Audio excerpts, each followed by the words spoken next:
1990 सुबह करीब 8:20 पर ब्रिटिश एयरवेज का फ्लाइट 5390 इंग्लैंड के बर्मिंघम एयरपोर्ट से स्पेन के मलागा एयरपोर्ट के लिए उड़ान भरता है। प्लेन के कैप्टन थे 42 साल के टिम लैंकेस्टर, जिन्हें एविएशन में 11,000 घंटों तक प्लेन उड़ाने का एक्सपीरियंस था। उस दिन प्लेन में 81 पैसेंजर, 2 पायलट और 4 केबिन क्रू समेत 87 लोग शामिल थे। प्लेन उड़ान भरने के करीब 13 मिनट बाद जब प्लेन 17,300 फीट की एल्टीट्यूड पर पहुंचा, तब पायलट और को पायलट दोनों ने ही रिलैक्स होने के लिए अपने शोल्डर हार्नेसेस को हटा दिया और इसी के साथ साथ कैप्टन ने अपने लेफ्ट बेल्ट को भी लूज कर लिया और आराम से बैठकर प्लेन को चलाने लगे। लेकिन तभी अचानक कॉकपिट में एक जोरदार धमाका होता है और इसी धमाके में कैप्टन लैंकेस्टर की साइड वाला लेफ्ट विंडस्क्रीन पूरी तरह से उड़कर प्लेन से अलग हो जाता है, जिसके कारण प्लेन में तुरंत डिकम्प्रेशन होना शुरू होता है। तब कॉकपिट में मौजूद हर वो चीज जो टाइटली नहीं बांधी हुई थी वो उड़कर प्लेन से बाहर जा रही थी। जैसे कि कैप्टन ने धमाके के ठीक पहले अपने शोल्डर हार्नेसेस को हटाने के साथ साथ लेफ्ट बेल्ट को भी लूज कर लिया था, तो इसीलिए डिकम्प्रेशन के चलते कैप्टन भी टूटी हुई विंडस्क्रीन से बाहर निकलने लगे। लेकिन खुशकिस्मती से उनके दोनों टांग सीट और फ्लाइट कंट्रोल के बीच अटक गई, जिस वजह से तब कैप्टन का आधा शरीर प्लेन से बाहर तो आधा शरीर कॉकपिट में मौजूद सीट और फ्लाइट कंट्रोल के बीच अटका पड़ा था। कैप्टन को इस कंडीशन में देखकर एक फ्लाइट अटेंडेंट नाइजेल ओगडन ने तुरंत जाकर कैप्टन को पकड़कर उन्हें कॉकपिट के अंदर खींचने लगे, लेकिन हवा बहुत तेज चलने के कारण उनके द्वारा कैप्टन को वापस अंदर खींच पाना असंभव लग रहा था। तब को पायलट ने समझदारी दिखाते हुए प्लेन का ऑटो पायलट मोड चालू कर दिया और कैप्टन को अंदर खींचने में ओगडन की मदद करने लगे। उधर दूसरी तरफ तेज हवा के चलते कॉकपिट का दरवाजा टूटकर डेक से अलग हो गया था और प्लेन में तेजी से हवा भर रहा था। कॉकपिट का दरवाजा टूट जाने के कारण प्लेन में मौजूद सभी यात्री कैप्टन के इस कंडीशन को देख पा रहे थे,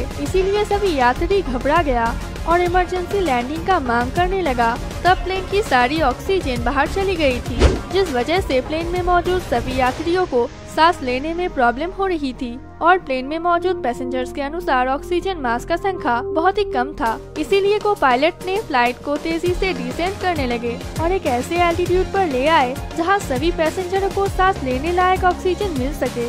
उधर कैप्टन को लगातार कॉकपिट के अंदर खींचने के प्रयास करने के दौरान नाइजेल ओगडन का हाथ बुरी तरह से घायल हो चुका था। अब वो ऐसे हालात में बिल्कुल नहीं थे कि कैप्टन को अंदर खींच सके। लो टेम्परेचर और तेज हवाओं के कारण कैप्टन का शरीर ठंड में जम गया और उन्होंने रिस्पॉन्स करना भी बंद कर दिया, तो इसीलिए सबको लगा कि शायद कैप्टन की मौत हो गई। लेकिन फिर भी कोई कैप्टन के शरीर को नहीं छोड़ा, क्योंकि ऐसा करने से हो सकता था कि कैप्टन की बॉडी प्लेन के लेफ्ट इंजन से जाकर टकरा जाता और लेफ्ट इंजन में धमाका हो जाता, जिससे प्लेन में मौजूद सभी यात्रियों की जान जोखिम में आ सकता था। लगातार 20 मिनट के प्रयास के बाद जब कैप्टन को प्लेन के अंदर वापस लाया गया, तब उनके सिर प्लेन के फ्यूसेलाज में टकराकर पूरी तरह से फ्रैक्चर हो चुका था और सबको लग रहा था कि कैप्टन अब जिंदा नहीं बचेगा। इन खींचतान के बीच को पायलट ने एयर ट्रैफिक कंट्रोलर से कांटेक्ट करके प्लेन को सुपर सीरियस लैंडिंग करवाने का परमिशन मांगता है, लेकिन कॉकपिट में तेज हवा चलने के कारण उन्हें एयर ट्रैफिक कंट्रोलर द्वारा भेजे गए कोई भी रिस्पॉन्स सुनाई नहीं दी, जिसके कारण प्लेन की इमरजेंसी लैंडिंग में डिले होते गए। फाइनली सुबह 8:55 पर को पायलट को एयर ट्रैफिक कंट्रोलर की ओर से एक मैसेज रिसीव होता है, जिसके तुरंत बाद को पायलट ने प्लेन को सबसे नजदीकी साउथहैम्पटन एयरपोर्ट पर लैंड करवा दिया। इस खतरनाक प्लेन हादसे में नाइजेल ओगडन और कैप्टन को छोड़कर सभी यात्री सही सलामत थे। कैप्टन लैंकेस्टर, जिसे सबने मरा हुआ समझ रहा था, अस्पताल में जांच करने के बाद पता चला कि वो जिंदा है, जहां उन्हें करीब 5 महीनों तक इलाज करवाया गया और ठीक होते ही वो वापस अपने कैप्टन पद की जिम्मेदारी संभालने लगे। इतने बड़े इस हादसे के पीछे आखिर जिम्मेदार कौन है? बहुत से इन्वेस्टिगेशन के बाद पता चला विंड स्क्रीन पैनल में गलत साइज के बोल्ट लगाना ही इस हादसे का असली वजह है। 9 जून यानी हादसे के ठीक एक दिन पहले इस प्लेन की विंडस्क्रीन को रिप्लेस करने के लिए शिफ्ट मेंटेनेंस मैनेजर के पास भेजा गया था। जब उन्होंने लेफ्ट विंडस्क्रीन को नए विंडस्क्रीन से रिप्लेस किया, तब इसे फ्यूसेलाज से अटैच करने के लिए उन्होंने गलत साइज का बोल्ट इस्तेमाल कर दिया, जो आकार में काफी छोटी थी।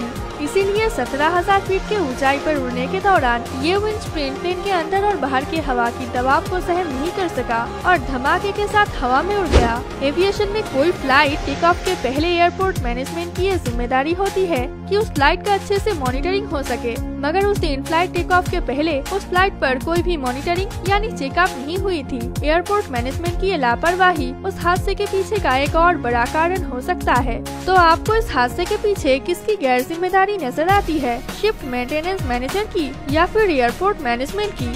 अपनी राय नीचे कमेंट करके जरूर बताना। उम्मीद है आपको इस वीडियो से नया कुछ जानने और सीखने को मिला। अगर ये वीडियो आपको पसंद आए तो इसे लाइक और अपने दोस्तों के साथ शेयर करना। हम फिर आएंगे कोई इंटरेस्टिंग टॉपिक के साथ। Thanks for watching.